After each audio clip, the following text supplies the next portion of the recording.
Rực lửa, lộ diện nữ tiếp viên thứ 5 vụ chất cấm, khai ra danh sách đen người vận chuyển, ghi chú cuối nằm trong các người đẹp đã thả, quan hệ thân thiết với lão đại tam giác vàng. Thưa quý vị, tưởng chừng như vụ 4 tiếp viên đã rơi vào im lặng, nhưng sau vài ngày được thả tự do đã lộ ra người thứ 5. Lạ thay, nữ tiếp viên này cũng bị bắt cùng ngày hôm ấy nhưng được giữ bí mật tuyệt đối. Giờ đây lại để lộ cả một danh sách dài các nữ đồng nghiệp chuyên nghề vận chuyển. Chưa dừng lại, nhiều nguồn tin cho thấy bà trùm thao túng lẫn ra lệnh lại là một trong 4 cô vừa được thả. Bởi như thế mới có đủ quyền uy ra lệnh, ung dung xách về lẫn tìm cách thoát thân. Và có cả thân tình với ông trùm ở vùng tam giác vàng, nơi chuyên chất cấm của cả Đông Dương. Liệu có hay không việc hợp tác ngầm từ trên trời tới dưới đất? Vì giờ đây, hành tung của họ không hề được nhắc đến, ẩn thân đến bí ẩn. Nếu vậy thì đây là chuyên án lớn nhất thế kỷ, có thể dựng thành thước phim dài. Cùng chúng tôi tìm hiểu ngay sau đây. Từ tối qua, khắp các báo mạng lan truyền hình ảnh liên quan đến vụ 4 tiếp viên Vietnam Airlines mang hộ lô hàng chứa 11,4 kg từ Pháp về sân bay Tân Sơn Nhất. Còn có một nữ tiếp viên khác của hãng. Người này cũng bị tạm giữ hôm 16 tháng 3, ngay sau khi Hải quan sân bay Tân Sơn Nhất phát hiện vụ việc. Nữ tiếp viên thứ 5 tên BTPT được xác định đã cung cấp số điện thoại đầu mối gửi hàng tại Pháp cho tiếp viên trưởng nhận và chia hàng cho 3 tiếp viên còn lại mang về Việt Nam. Hiện cơ quan điều tra thành phố Hồ Chí Minh đã cho phép gia đình bảo lãnh 5 tiếp viên về nhà. Tuy nhiên, cả 5 người vẫn phải phối hợp điều tra khi có yêu cầu. Câu chuyện 4 tiếp viên hàng không của hãng Vietnam Airlines có lẽ sẽ còn tốn nhiều giấy mực. Đó là có hay không đường dây vận chuyển với sự tham gia của 4 nữ tiếp viên hàng không. Đó là lời khai hay các cáo buộc có phù hợp với những chứng cứ khách quan để quy tội hoặc bào chữa hay không. Đó là nếu không biết bên trong là chất cấm thì xách tay hàng hóa để nhận được tiền công của chủ hàng cũng là tiếp tay cho hành vi buôn lậu. Nếu xác định rõ người xách hàng thuê vô tội thì phải thả họ ra, nhưng căn cứ vào đâu để khẳng định họ vô tội? Bởi lẽ là tiếp viên của một hãng hàng không lớn của quốc gia, được đào tạo và huấn luyện kỹ về nghiệp vụ và an ninh hàng không, không thể nói khơi khơi rằng các tiếp viên này ngây thơ, không biết mình xách cái gì, trong khi tự tay họ xếp đồ chứ không phải vội vã cho kịp giờ bay. Họ chỉ kịp nhận hàng đóng thùng, niêm phong kỹ.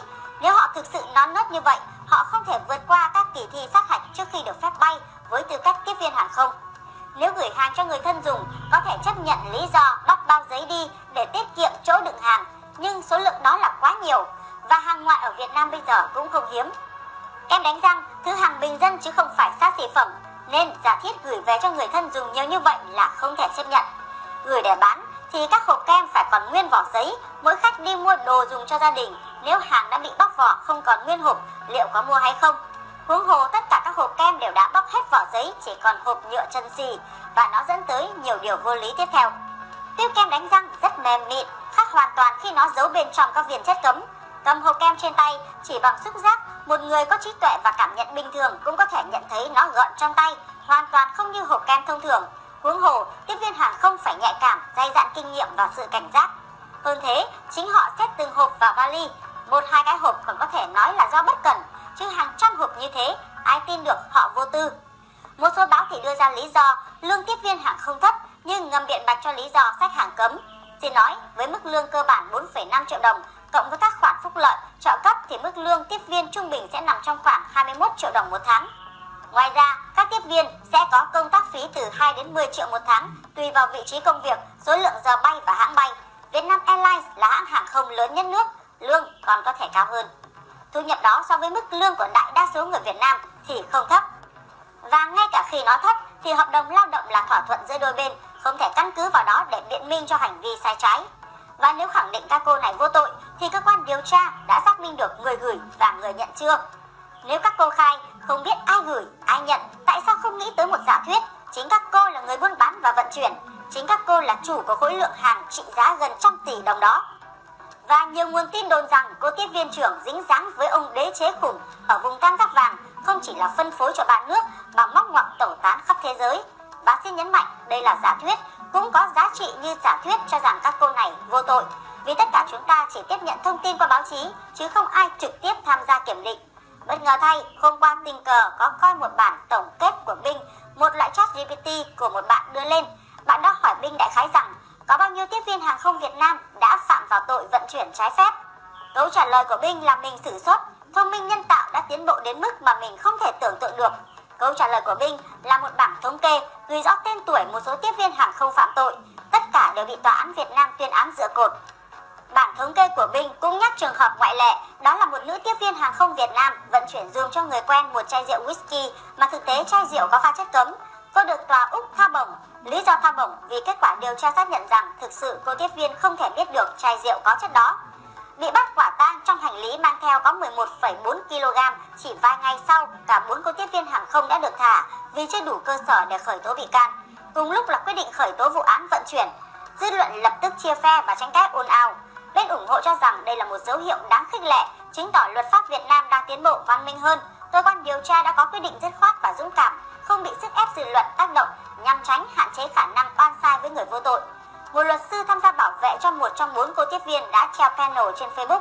Trong vụ việc không khởi tố tiếp viên hàng không, cơ quan điều tra PC04 thành phố Hồ Chí Minh thật sáng suốt, khách quan và tuyệt đối tuân thủ pháp luật. Tranh luận nhiều khía cạnh, nhưng phần lớn đều xoay quanh việc đúng hay sai trong việc áp dụng nguyên tắc suy đoán vô tội, một trong 2 nguyên tắc phổ quát khi luận tội của ngành tư pháp. Chưa hết, hiểu cho đúng thì không phải là 4 cô tiếp viên được thả, vì đơn giản là họ chưa hề bị bắt. Họ đang ở giai đoạn bị tạm giữ. Theo luật, mỗi lần tạm giữ có thời hạn 72 giờ, tối đa được gia hạn 3 lần thành 9 ngày. Nếu không đủ cơ sở để tống đạt lệnh khởi tố bị can và thực hiện lệnh bắt tạm giam, việc tạm giữ phải chấm dứt.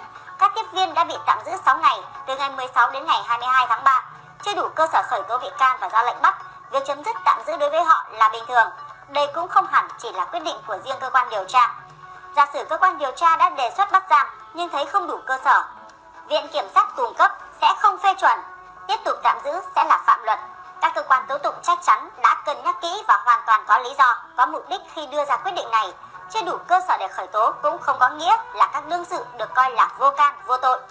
Nhưng tới khi có nữ tiếp viên hàng không làm clip hạch tội cộng đồng mạng cho rằng cộng đồng mạng đang nợ 4 cô tiếp viên một lời xin lỗi thì thấy vô cùng phẫn uất. Đầu clip cô khẳng định không nói việc xách tay hàng hóa về là đúng, nhưng sai đến đâu đã có pháp luật xử lý đến đó, và khẳng định việc cộng đồng mạng đang làm chính là tạo nghiệp. Nhưng ai đã và đang đưa ra ý kiến tiêu cực, nợ 4 tiếp viên một lời xin lỗi và cũng nợ hãng hàng không quốc gia Việt Nam Airlines một lời xin lỗi chân thành. Cảm ơn quý vị đã quan tâm đón xem. Chúng tôi sẽ tiếp tục cập nhật tin mới nhất